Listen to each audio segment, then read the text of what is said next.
En el mes anterior de La Palabra y el Vínculo, estuvimos hablando sobre lo que significa vivir divididos, florecer lejos de casa. Todos los episodios están disponibles en YouTube y en Spotify. No se lo pierdan. Freud define el trauma como una vivencia que, dada su intensidad, subvierte las vías de procesamiento disponibles de nuestro aparato psíquico.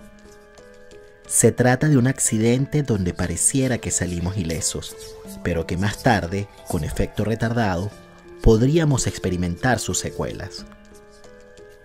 El reconocimiento del dolor es el punto de partida para una cicatrización de largo aliento, que puede incluso comprometer a varias generaciones.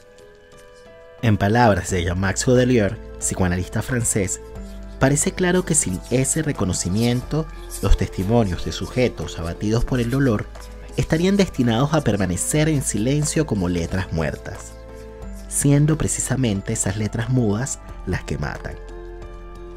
El tratamiento de lo traumático requiere ocuparnos del pasado para transformar las cosas terribles en palabras.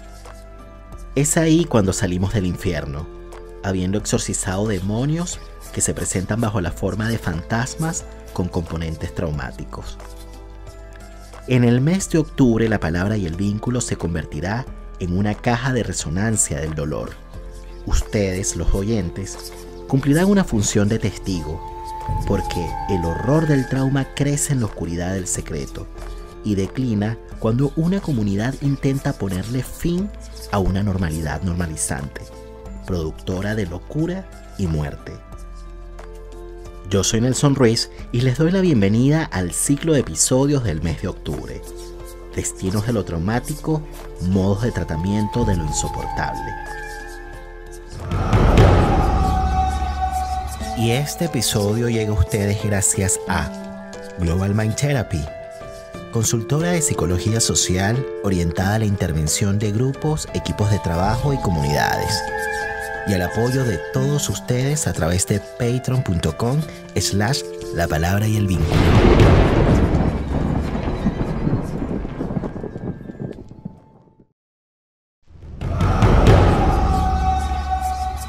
La palabra para traer recuerdos y volver donde fuimos felices. La palabra para nombrar el sufrimiento y no enfermarnos. La palabra para encontrar socorro en momentos de angustia. La palabra para compartir las emociones y saber que no estamos solos. La palabra para denunciar el abuso y transformar amargas realidades. La palabra para reconocer el error y hacernos cargo de lo que decimos. La palabra para reconocernos como similares en las diferencias. La palabra para nombrar el amor y hacerlo efectivo en el vínculo.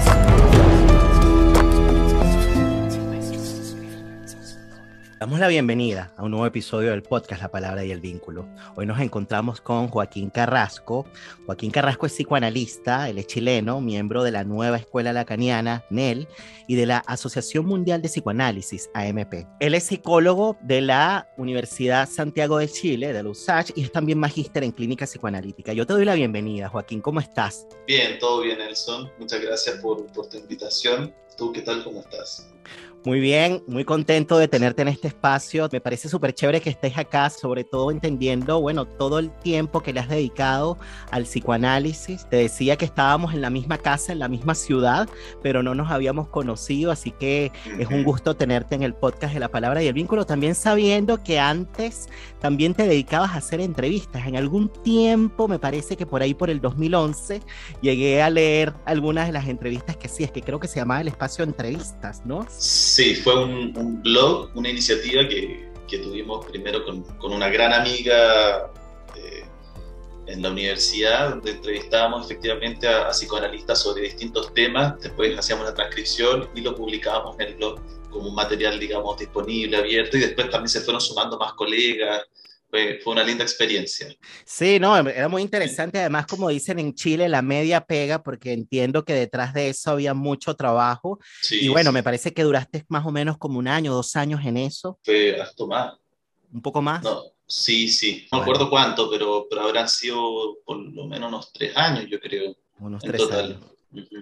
Bueno, fíjense que Joaquín hace poco publicó un libro que lo tengo aquí en mis manos, que se llama a ver, lo señalo acá para las personas que nos están siguiendo en YouTube, se llama La creación artística como tratamiento de lo traumático, y este es un libro que fue publicado a través de la editorial Grama y que pueden encontrar, ahí les vamos a dejar en la caja de descripciones los contactos, los datos para que puedan adquirirlo, me parece que está en la librería Remus, y precisamente este libro fue lo que convocó nuestro encuentro. Yo quería quizás partir por lo principal, Joaquín, antes de entrar en el contenido, un poco preguntarte cómo surgió este libro. Sí. Sí, efectivamente está en librería Remus y también está en Alma Negra Librería, que queda ubicado acá en Providencia para quienes les interese. La idea del libro surgió, bueno, una serie de factores que se juntaron, pero el libro es resultado de la tesis que yo hice de magíster. Yo hice una maestría en clínica psicoanalítica en Buenos Aires. Y bueno, al final, como toda maestría, había que hacer una tesis. Yo venía pensando el tema del trauma, pero más ligado con otros temas, con otros contextos. Y en una jornada de la ANEL, en Ciudad de México, un poco por contingencia, esto no sé, uno va a la jornada clínica, después a las exposiciones, qué sé yo, y después siempre queda un ratito para salir a conocer la ciudad y poder pasear. Y ahí fui al museo, a la Casa Azul, ¿sí? El museo de Frida Kahlo.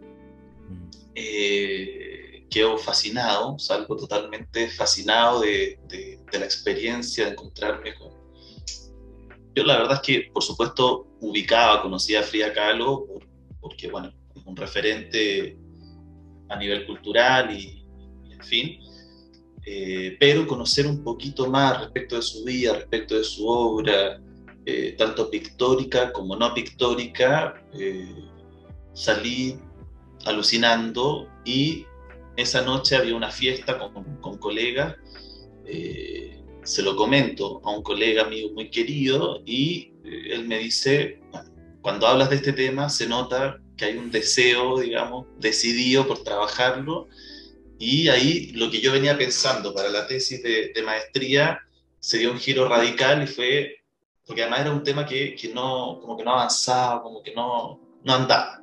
Estabas en Entonces otra cosa, estabas en estaba otra en otra cosa. cosa, En qué pero estabas en ese momento? estaba pensando en el trabajo del trauma ligado a contextos sociales, históricos. Pero no conseguía avanzar, ¿sí? En cambio me encontré con esto y fue mucho más expedito, más fluido, digamos, el trabajo y se volvió también mucho más interesante y placentero, ¿no?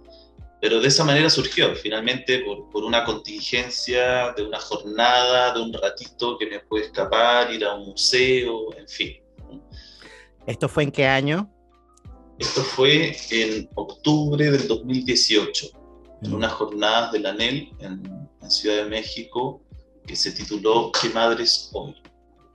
O sea que podríamos decir que luego en el 2019 escribes esto y luego en el 2020 es cuando de alguna manera surge el proyecto de publicarlo. ¿Es más o menos así? Es más o menos así. Bueno, vino todo el trabajo, digamos, de poder ir articulando la noción de trauma con creación artística en psicoanálisis, que fue en el fondo el trabajo que hice para la tesis de la maestría. Uh-huh.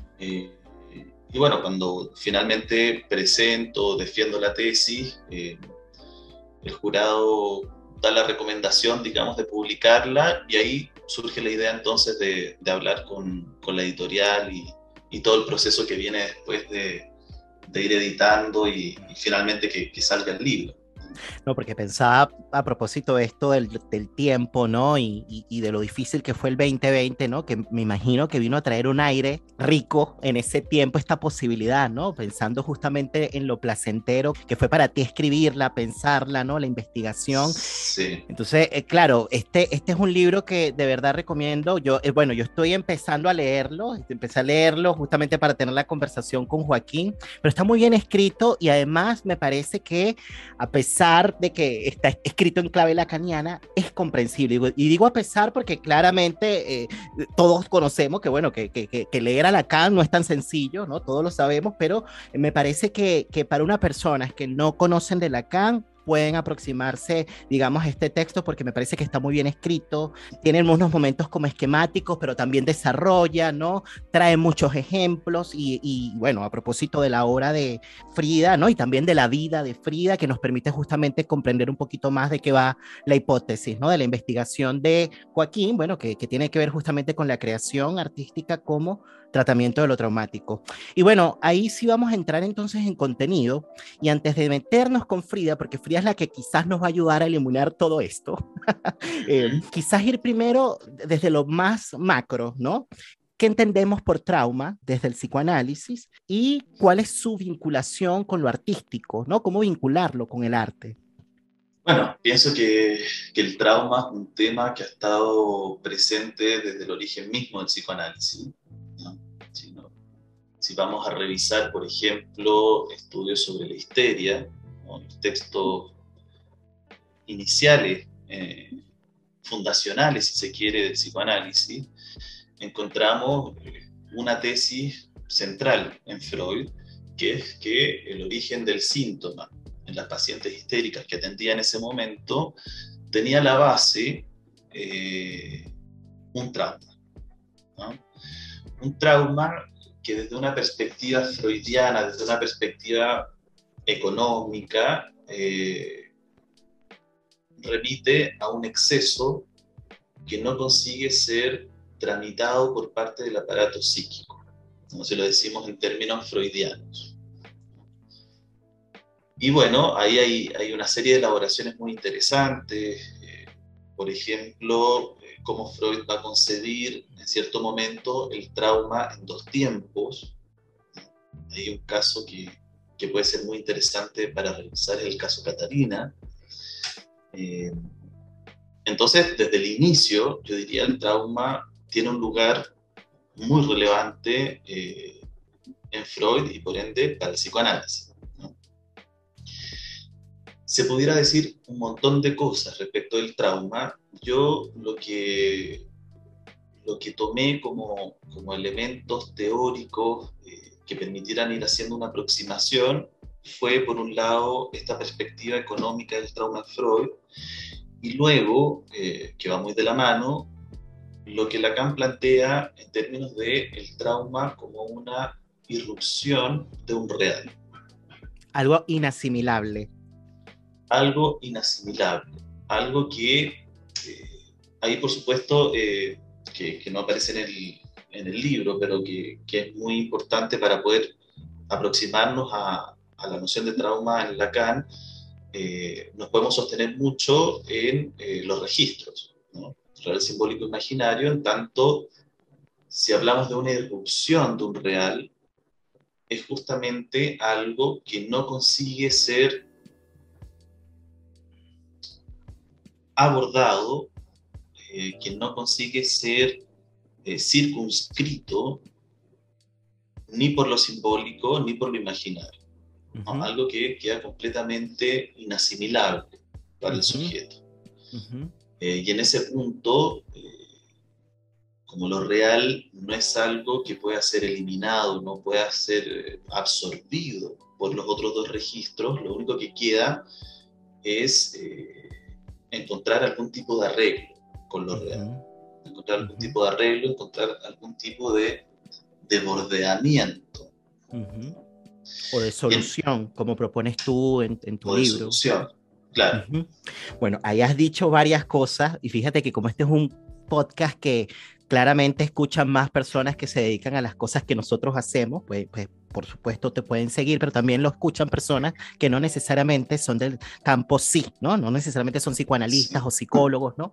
Entonces, bueno, vamos a ir deteniéndonos en algunas palabras, ¿no? Como para ir digiriéndolas, asimilándolas y luego seguimos avanzando. En principio traes la idea, digamos, de esta lectura o esta comprensión que hace Freud del trauma, considerando el aspecto más bien económico. Cuando decimos económico en psicoanálisis, y ahí tú me vas a ayudar como para complementarnos, estamos estamos refiriendo justamente a un tema que es cuantitativo, por llamarlo de alguna manera, y que tiene que ver, como bien decías tú, con un exceso, en este caso, con un exceso de energía que desborda el aparato psíquico, Sí, producto de un golpe, ¿no? De un golpe que viene de afuera, por llamarlo de alguna forma también, que me gusta mucho como cuando mencionabas, bueno, y a propósito, por supuesto, de lo que son los marcos referenciales psicoanalíticos, ¿no? Que marca un antes y un después en la vida del sujeto. Marca un antes y un después. Se produce allí una discontinuidad, podríamos decir. sí, Y bueno, entonces ese componente económico se refiere a eso, ¿no? Una energía que desborda y que rompe una homeostasis de ese aparato psíquico, ¿no? Eso por un lado. Y por otro lado, bueno, traías la idea de lo real, que está por supuesto también ligado a esta idea del golpe, pero es un real que me parece que, como bien decías, es inasimilable, no necesariamente puede ser absorbido, como dices tú, por lo simbólico, ni por lo imaginario. Quizás queda como una especie de imagen, pero en bruto, que es difícil de poder como integrar, de procesar, por llamarlo de alguna forma. sí. Entonces quería allí como que ir haciendo esa precisión. No sé si quisieras agregar algo en relación a esto que acabo de decir. Sí, sí. Primero, respecto de la aproximación freudiana al trauma, también me parece interesante decir que como el psicoanálisis apunta a la singularidad, me parece muy importante destacar que no hay una concepción generalizada respecto del trauma. El trauma no está definido por la naturaleza del acontecimiento. De esa manera, un acontecimiento puede llegar a ser traumático para un sujeto versus que para otro sujeto no tenga absolutamente ningún efecto traumático. Entonces eso nos muestra que lo que está en juego no es solamente el acontecimiento, el evento mismo, sino que también está en juego, si lo decimos freudianamente, el aparato psíquico. También está en juego qué viene a tocar ese acontecimiento en la propia economía libidinal, de tal manera que se ve sobrepasada por este exceso, ¿no? Que, como muy bien tú decías, es una perspectiva energética, ¿no? Una perspectiva Freud hablaba del quantum, ¿no? Uh-huh. Entonces, están ambos factores, ¿no? Está por un lado que se trata de un acontecimiento, pero es un acontecimiento que viene a tocar algo en un sujeto en particular, ¿no? Porque si no, hay otra deriva posible para hablar del trauma, que es una especie de, qué sé yo, lista, digamos, de qué se vuelve más traumático para las personas, ¿no? Exacto. Y eso puede llevar a estudios estadísticos y qué sé yo, pero eso no nos dice nada respecto a la singularidad de un sujeto, ¿no? Claro, igual es cierto esto que dices y pensando en que existen hechos que son universales. Hay cosas que si pasan no hay manera, o sea, que nos van a Uh-huh. desbordar. Un hecho universal es que la pandemia, por ejemplo, no sé, me vino ese ejemplo así como que obviamente lo tenemos a la mano, ¿no? Nos produjo algo a todos, ¿no? Pero es cierto, pensando en esto de lo singular, que gatilló en algunos síntomas y en otros. Y ahí empezamos Exacto, empezando a aterrizar un poquito justamente el tema de lo singular, ¿no? Y que tiene que ver un poco como exacto. con lo que O sea, mencionas. la pandemia, sí, estoy de acuerdo, probablemente nos tocó a todos, eh, pero desde una perspectiva analítica lo interesante sería ubicar en qué tocó a cada uno, Exacto, en su singularidad, ¿no? exacto. Y ahí uno se fue sorprendiendo, ¿no? En la consulta, de escuchar cómo los efectos que pudo haber tenido no necesariamente fueron terribles, ¿no? Uh-huh. O cómo se fueron encontrando soluciones muy, muy diversas. La palabra abordeamiento me parece central, que es un neologismo muy interesante que me parece que nos puede luego servir de bisagra como para introducir el tema de lo artístico. Si pudiésemos detenernos en ese neologismo, ¿no? El Sí, abordeamiento, ¿y a qué te refieres con eso? sí, justo también iba a comentar esto segundo que decías respecto de, digamos, una perspectiva más lacaniana respecto del trauma, donde efectivamente lo real nunca consigue ser absorbido por lo simbólico, por lo imaginario, a tal punto que es muy difícil poder hablar de lo real, ¿no? Hay un psicoanalista muy importante, cuya orientación es muy relevante para muchos de nosotros, que es Jacques Alain Miller, que en el curso que hace se titula Lo real, la experiencia psicoanalítica, parte de la base de que la pregunta no se puede formular en términos de qué es lo real, ¿no? Justamente porque no hay modo de responder a esa pregunta, ¿no? Y lo que empieza a hacer luego, que recomiendo mucho ese curso para quienes les interese poder ir profundizando, es que en realidad uno se va encontrando con lo real justamente cuando aparece algo en lo cual se tropieza, cuando algo no anda, cuando algo no funciona. Y ahí va desarrollando una serie de ejemplos, de momentos, de tipo de situaciones donde uno puede ir hipotetizando, uno puede ir elaborando que hay un real en juego, ¿no? Bueno, justamente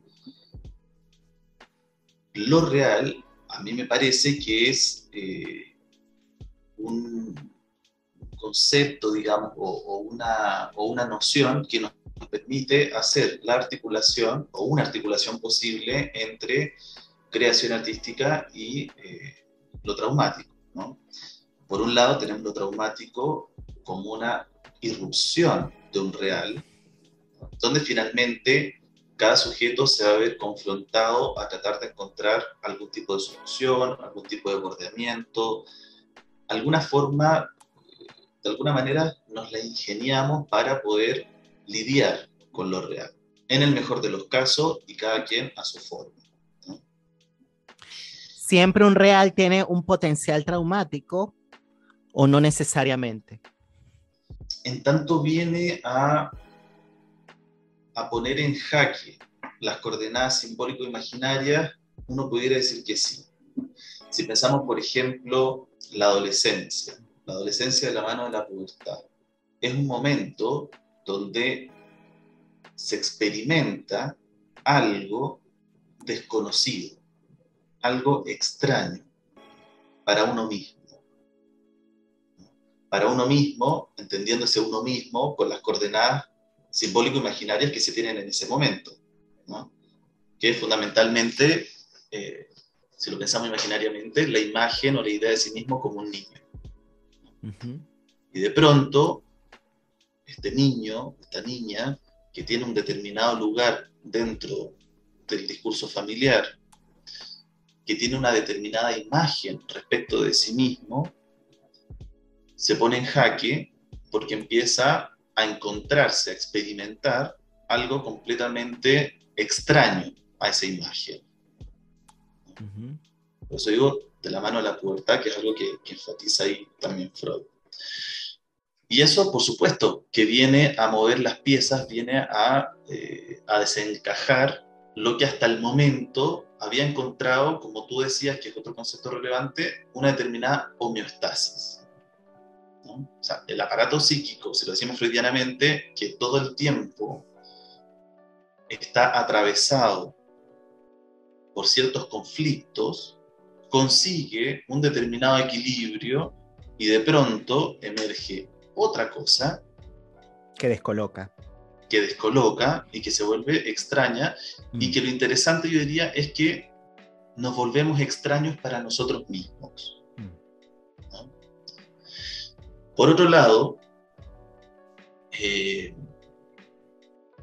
una de las concepciones, una de las aproximaciones que podemos hacer a la noción de creación artística, ahí yo planteo algunas ideas tomadas a partir de Freud, después de Lacan, pero bueno, para no decirlo todo y dejar con ganas también de que puedan acercarse al libro, una de esas aproximaciones es justamente cómo la creación artística puede llegar a tener la función, en determinados casos, en ciertos sujetos, de poder encontrar una solución, un bordeamiento de eso real que emerge, de eso real que irrumpe. ¿A través de qué? Justamente a través de la construcción de un objeto que toma elementos, o que puede tomar elementos simbólicos imaginarios, ¿no? Y que nunca consiguen absorber del todo ese real, pero sí al menos consigue, y ahí está este neologismo que yo propongo, ¿no? Del abordeamiento. Uh-huh. ¿Por qué? Por un lado, el A en el sentido de la noción que la orientación lacaniana se habla respecto del objeto, ¿no? Noción de objeto que propone Lacan, cómo a través de la creación es posible un cierto bordeamiento. Hay un momento en que Lacan dice que la creación da cuenta de la organización, de un modo de organización en torno a un vacío, y cómo de esa manera es posible velar algo de eso que se vuelve completamente inasible. ¿Cómo es posible bordear algo de ese real? ¿Cómo es posible bordear algo de la cosa? Uno puede articular, digamos, por un lado, teniendo como eje central la noción de lo real, por un lado el trauma, en tanto se trata de una irrupción de lo real, y la creación artística como un modo de poder bordear, de poder, una salida posible frente a esa irrupción de lo real, entre muchas otras. Sí, es un modo de solución muy singular y cada quien va encontrando sus formas, va inventando los modos, ¿no? Me parece muy importante o interesante también cuando decías en tu libro que a propósito de este neologismo abordeamiento, ¿no? Este miento con la idea de la mentira, con el engaño. Y me pareció muy interesante justamente porque decías algo así como que, bueno, se trata de bordear un vacío, ¿no? De engañar a la cosa que perturba por la vía del arte o por la vía de la creación artística. Y Sí. a propósito de que mencionabas a Miller, hay una cita de Miller en la que justamente él menciona que con el psicoanálisis intentamos engañar el retorno de lo mismo. Me parecería interesante hacerle un doble clic a esta idea del engaño, ¿no? Porque justamente pienso que lo traumático también tiene que ver con una verdad histórica que es muy dolorosa, ¿sí? Justamente porque, bueno, como dice Freud, trastoca el principio del placer, rompe con la homeostasis, nos propone un antes y un después, hay una discontinuidad, nos cambia la vida, nos cambia el mundo. Sí.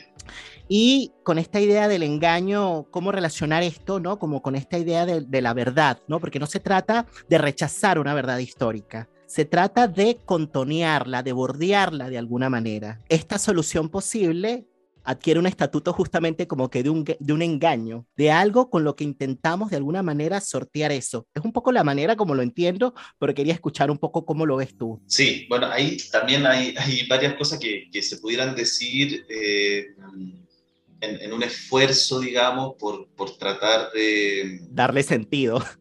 Exacto, porque si no, sobre todo con Lacan, que es toda una experiencia, a veces traumática, leer a Lacan, ¿no? Justamente porque no entendemos, ¿no? Pero lo interesante de eso, al menos para mí, es cómo se vuelve necesario poder trabajar en torno a eso que no se entiende en un primer momento, ¿no?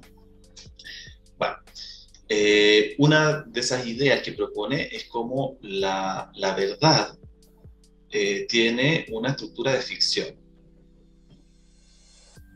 Incluso si pensamos la noción de realidad, ¿no? La realidad, desde esa perspectiva, podríamos decir, es una mixtura entre lo simbólico y lo imaginario. Es a partir de estas coordenadas que construimos eso que llamamos y experimentamos como la realidad compartida. Claro, la realidad la vemos a través de un lente. Exacto. La realidad, nunca tenemos acceso, digamos, directo y objetivo a la realidad, sino que está mediada por ciertas coordenadas simbólico-imaginarias, y por ende, esa realidad se ve trastocada cuando emerge un real que no responde a esas coordenadas, ¿no? eso que emerge, en tanto no es posible ser absorbido por lo simbólico y lo imaginario, necesariamente se vuelve perturbador. Perturba. O sea, si nos sostenemos en estas coordenadas, y estas coordenadas subjetivas se ven trastocadas, por supuesto que eso tiene un efecto de perturbación, ¿no? Podemos pensar, por ejemplo, en la angustia, ¿no? Podemos pensar en las urgencias subjetivas. Crisis de pánico. ¿No? Entonces, frente a eso que irrumpe, digamos, lo horroroso es quedarnos congelados en ese real. Eso es una experiencia horrorosa. Es necesario que algo de eso pueda ser velado, ¿no? ya sea que se puedan ir reinstalando o entretejiendo las coordenadas que ya se tenían, o bien encontrando nuevas coordenadas simbólico-imaginarias. Uh-huh. ¿No? Y en ese punto es que frente a eso, frente a ese real, ese real no es solidario de la noción de verdad, ¿sí? En ese sentido, o sea, en ese punto específico, ¿sí? Solo podemos, o sea, en la medida en que eso se vela, ya no podemos hablar de la categoría de verdad.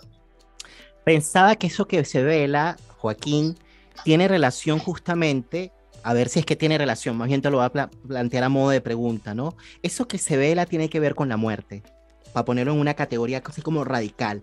Lo horroroso tiene distintos rostros. Lo horroroso tiene que ver con la muerte, lo horroroso tiene que ver con justamente con situaciones de la vida que nos cambian, digamos, con impactos, con golpes, etcétera. Pueden tener muchas figuras, ¿no? Pero me parece que una categoría o un rostro posible justamente para pensar el tema del horroroso es la muerte, ¿no? Y me parece que la muerte se tiene que velar, o es necesario velarla para poder sostener la vida, o para poder hacerla un poquito más soportable, como por ahí también decías tú en tu texto, ¿no? Entonces, sí. Claro, hay algo que es ineludible, ¿no? Y es que todos vamos a morir. Pero es cierto que no solamente somos sujetos de la muerte, somos sujetos de la vida, ¿no? Y la vida está intrincada con la muerte, y esta es la complejidad, y esto es lo que produce conflicto. Entonces estaba pensando justamente en esto del velo y el abordeamiento, ¿no? En lo importante que es justamente ir creando modos, que puede ser por la vía del arte, u otras formas, que por ahí podríamos de pronto pensar en otras formas, un poco cuando decimos a qué otras formas nos referimos para que la gente nos siga, qué otras vías posibles existen. Pero justamente, ¿cómo esos modos de solución vienen a ser algo que vienen a ponerle pausa, ¿no? A la pulsión de muerte, podría decir. No sé si tiene relación un poco con esto que tú traes de la idea del velo, ¿no? A propósito de este neologismo, abordeamiento. ¿Se podría pensar así? Sí, se pudiera pensar así, se pudiera pensar también con algo que comentabas hace un momento respecto de... digamos, yo lo plantearía en términos de, analíticamente hablando, siempre se va a tratar de ir encontrando modos de lidiar con la pulsión. Hace unos días tuvimos un encuentro en la sección de Santiago del ANEL, donde trabajábamos la noción de síntomas, concepto de síntomas. Y una de las cosas que yo planteaba es, después en el espacio de la conversación, es que algo muy interesante en psicoanálisis es pensar el síntoma no solamente como algo que causa sufrimiento, malestar, no como algo que haya que aplastar y sofocar a toda costa, sino que el síntoma es en sí mismo un tratamiento de la pulsión. Por supuesto, es un tratamiento que produce sufrimiento. Y por eso, en un análisis, se trataría de poder ir encontrando, de poder ir produciendo otros tratamientos posibles de la pulsión. Pero en ningún caso es aspirar a que la pulsión desaparezca.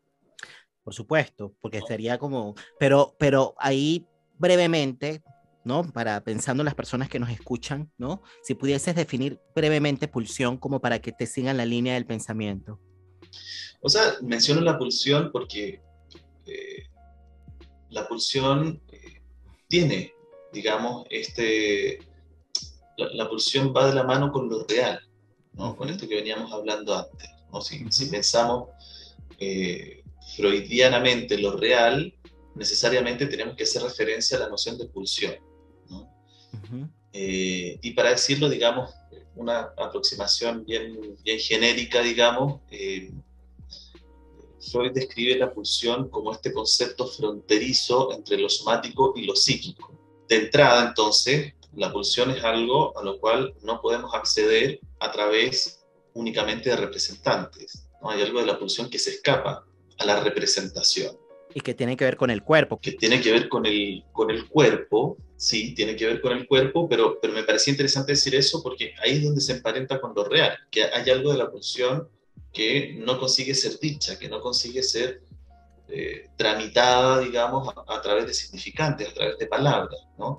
Pero que está todo el tiempo en una búsqueda de satisfacción, que nunca consigue satisfacerse del todo, y que lleva a una de sus características, que es la de un empuje constante. Entonces, claro, es algo con lo cual un sujeto tiene que lidiarse, las tiene que ingeniar de alguna forma, y ahí vamos viendo, digamos, las diferencias y las singularidades propias de cada quien, de cómo poder ir encontrando algún arreglo frente a la pulsión, que pudiéramos decir, como un paralelo, modos de ir lidiando con lo real. Podríamos entonces decir que existen, si se quiere, en función de lo que has ido diciendo, Joaquín, arreglos que son simbólicos y arreglos que son reales. Modos de solución que están relacionados justamente con lo que podemos hacer quizás con el pensamiento versus modos de solución que tienen una relación directa justamente como con la materialidad, con algo que se crea, con algo que se hace. Ahora, te digo todo esto porque fíjate que en la segunda temporada de La Palabra y el Vínculo estuvo Constanza Michelson, que me parece que el episodio se llamaba Lenguajes para el Consuelo. Y en ese episodio justamente ella decía que de alguna manera estamos viviendo un tiempo en donde de alguna forma estamos quedándonos como cortos, si se quiere, con las posibilidades de poder representar la experiencia, ¿no? Estoy haciendo así como un resumen a grosso modo, porque dice mucho más, pero es como un poco esta la idea, ¿no? Que nos estamos quedando como cortos con las posibilidades de poder representar nuestro mundo, ¿no? Porque justamente el mundo está, digamos, cambiando demasiado, ¿no? Como muy agitado, muy acelerado, ¿no? Y ella decía que, bueno, que frente a eso, ¿no? Que podríamos también relacionar un poco con esta irrupción de lo real, lo que nos queda más es un esfuerzo por el lenguaje, lo que nos queda hacer es un esfuerzo más por el lenguaje, mencionaba ella, ¿no?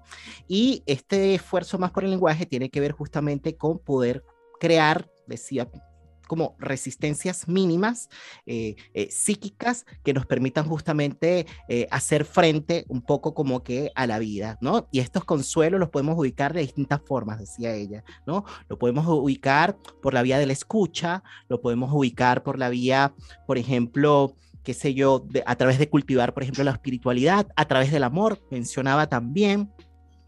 Pero también lo podemos ubicar a través de la literatura de distintas maneras, ¿no? Pero me parece interesante de lo que tú propones, de los distintos arreglos, es que existen también límites para la representatividad. Y pensaba que, bueno, que una de las cosas que nos hacen padecer hoy es la idea de la impotencia, ¿no? De que hay cosas que se nos presentan que nos confrontan, podríamos decir, no sé si con la castración, ¿no? Como con ciertas imposibilidades, con cosas que no se pueden hacer y nos quedamos como impotentes, ¿no? Y aquí podemos meter muchas categorías, ¿no? En el plano de lo político, en el plano de lo social, en el plano del amor, con las parejas, o sea, que nos vemos como, bueno, como que hay cosas que cuestan que resulten. Entonces, está trayendo todas estas referencias porque así como es necesario inventar lenguajes para el consuelo, parece que por el lado de la creación artística hay otra posibilidad también, a propósito de los límites de la representatividad, que nos permitan justamente convertir la impotencia más bien en una potencia creativa. Bueno, estaba pensando un poquito en eso, sobre todo a propósito de lo que decías de cómo hacer del síntoma o cómo rescatar el potencial creativo del síntoma y no circunscribirlo, no reducirlo, digamos, a una cuestión psicopatológica y ya, ¿no? Que me parece que es como que un reduccionismo, que más allá de que lo podamos categorizar y diagnosticar, probablemente estamos quizás despojándole al sujeto la posibilidad que desde allí puede tener de hacer, qué sé yo, algo con eso que irrumpe y que pueda de pronto crear algo con eso. Bueno, traigo a colación esta referencia porque me parece que otro consuelo posible para Frida fueron sus obras, ¿no? Y es por eso que sus obras se volvieron prácticamente indisolubles de su propia vida, ¿no? No sé cómo lo ves tú. Bueno, pienso que hay varios temas que has mencionado en esta última intervención, varios que me parecen súper interesantes. Primero, respecto a la representatividad, esto de quedarnos cortos para representar es algo de estructura, ¿no? Nunca, jamás, nunca va a ser posible representarlo todo. Eso tiene algunas consecuencias o derivas clínicas que pudiera ser interesante conversarlas en otro momento, pero que implica pensar, por ejemplo, un fin de análisis que no se defina únicamente por la simbolización o la elaboración, ¿no? Porque eso efectivamente puede ser hasta el infinito. ¿Por qué? Porque justamente hay algo que nunca consigue ser representado. Por otra parte, destacaría que esto que mencionabas respecto del síntoma, porque efectivamente si es que alguien se ubica en el lugar de sofocar el síntoma de otro, lo que está haciendo con eso, quizás con la mejor de las intenciones y sin darse cuenta, es eludir absolutamente la responsabilidad y la dignidad de ese sujeto. Y eso me parece que es una política clínica muy compleja, muy delicada, ¿no? O sea, sería una política justamente denegatoria, como dice Roberto Aceituna, sería un rechazo, digamos, de la subjetividad. Si se hace síntomas es porque algo está pasando, ¿no? Y si hace síntomas es porque está encontrando un modo de solución posible por esa vía también. Tal cual, y podrá encontrar otras vías posibles, ¿no? Pero no es a partir de la aplicación o el aplastamiento del síntoma, ¿no? Es otra la vía que plantea el psicoanálisis. También me parece muy interesante, y con eso ya tomo el link, digamos, a Frida, muy interesante esto que planteabas en términos de la materialidad, ¿no? Hay algo a lo cual yo llegué mientras fui trabajando este tema, es una idea en que me baso bastante en lo planteado por Éric Lorán, que es pensar una doble dimensión, ¿no? Por un lado, la dimensión del otro, ¿no? Del gran otro, en términos lacanianos, y cómo esa dimensión está presente en la creación artística, ¿no? En Frida lo podemos ver, por ejemplo, cuando regala sus obras, especies de ofrendas, o por ejemplo cuando toma temas sociales, temas políticos, temas de la época, noticias incluso, como temas posibles para el trabajo artístico. Son distintos modos de pensar cómo está implicado el otro, ¿no? La dimensión del otro. Pero al mismo tiempo hay otra dimensión que se acerca más a la materialidad, que se acerca más al cuerpo y a la pulsión, que es la dimensión autoerótica. Porque no hay que perder de vista que en la creación está implicado el cuerpo. En Frida lo podemos ver por lo menos desde dos perspectivas. Está muy implicado el cuerpo, primero, porque el cuerpo es el que se ve afectado en algunos de los acontecimientos traumáticos, pero también porque el cuerpo se vuelve un tema que acompaña su trabajo artístico toda la vida. Hay un esfuerzo permanente, a propósito de esto que hablamos de la representación, hay un esfuerzo permanente por representar el propio cuerpo, por representar, si recurrimos de nuevo a los registros, por representar imaginariamente su cuerpo.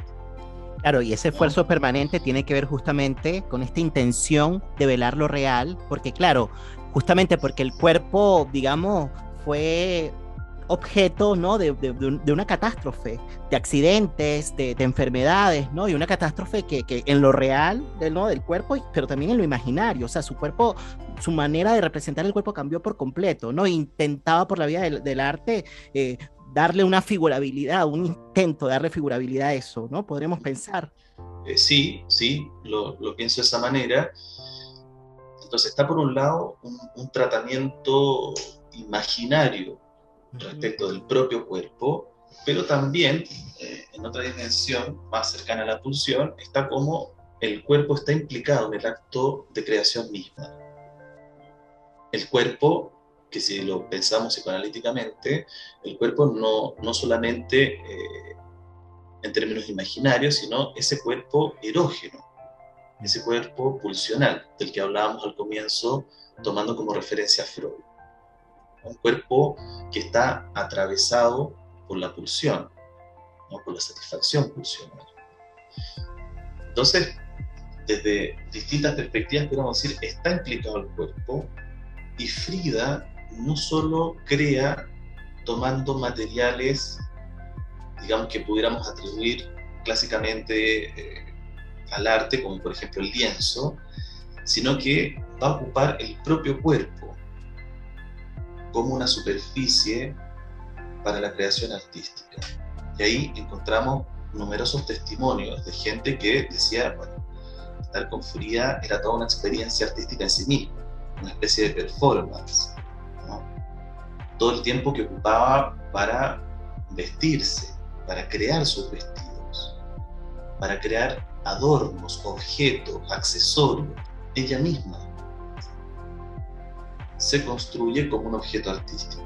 Se puede ir articulando. Por un lado, esta irrupción de un real que toca el cuerpo y un tratamiento a través del arte justamente de eso que irrumpe. No por nada el autorretrato es el género más trabajado de Frida. Quizás para ir acercándonos al cierre de esta conversación, Joaquín, quizás retomar esta idea de que existen modos de solución, ¿no? Que son distintos, que son muy singulares y que de alguna forma quizás justamente el psicoanálisis viene como que a rescatar la idea de que no existen fórmulas que a priori no podemos definir cómo cada quien podría, ¿no? hacer frente a esa irrupción de lo real, sino que las soluciones se van descubriendo a posteriori, justamente, ¿no?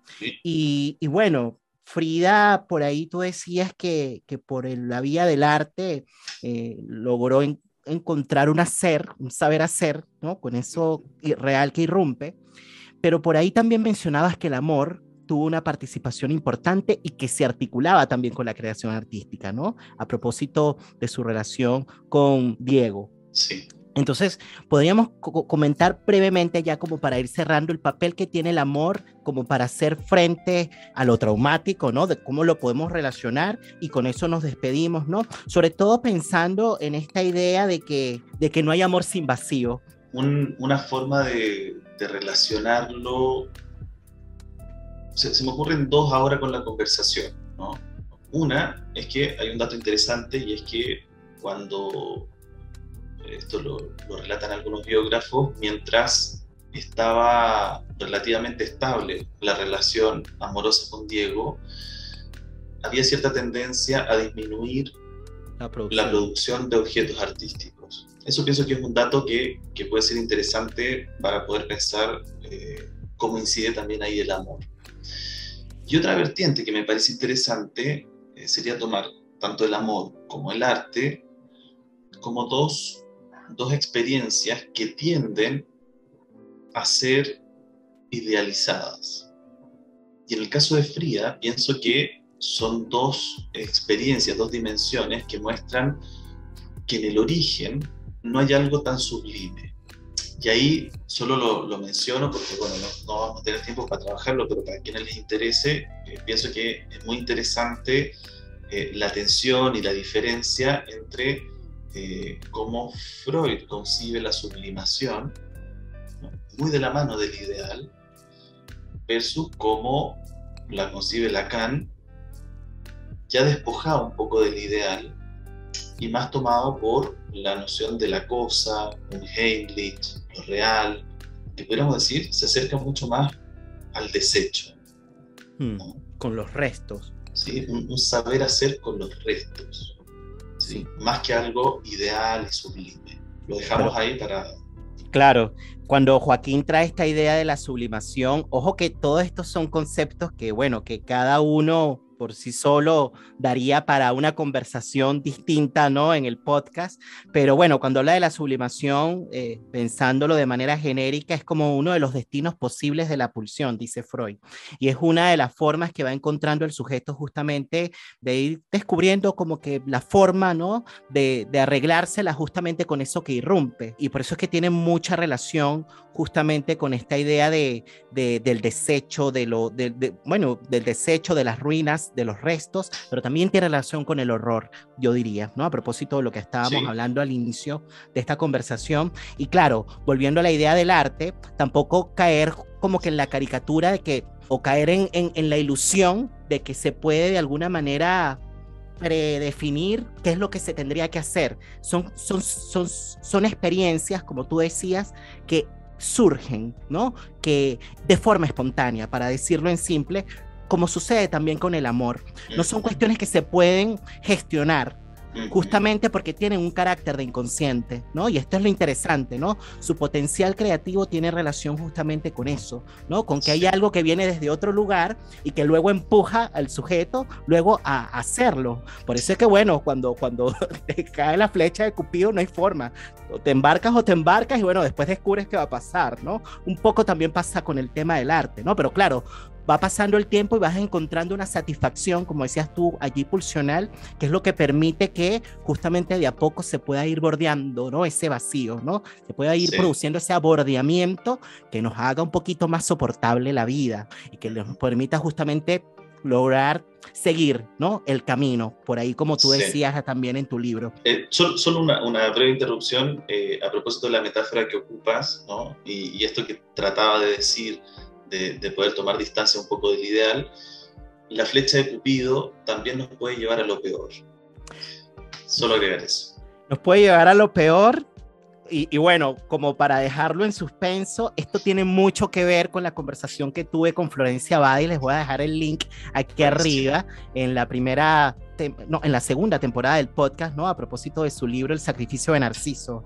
Justamente tiene mucha relación en la flecha de Cupido con el Eros, ¿no? Pero también habría que ver qué pasa, ¿no? Con ese sujeto una vez que es tomado o no por esa flecha, si ese amor se convierte en un amor voraz, ¿no? O si se convierte más bien en un amor que permite justamente darle lugar a algo, digamos, del enigmático, ¿no? Que surge en esa experiencia, ¿no? Y ahí arreglárselas con un vacío, ¿no? Que es ese amor no complementario, digamos, o ese amor idealista romántico que de pronto nos venden por ahí Disney. Bueno, cuando era Disney, porque ya Disney está cambiando también, por cierto. En eso hablamos también, por cierto, con Alejandro Reynoso, que por cierto, bueno, ha trabajado de manera estrecha contigo en la ANEL. Bueno, yo te agradezco muchísimo, Joaquín, de verdad que hayas estado en este episodio de La Palabra y el Vínculo. Bueno, voy a seguir leyendo tu libro, en verdad es muy rico, aquí se los vuelvo a presentar, ya saben, les vamos a dejar los contactos acá en la cajita de descripciones.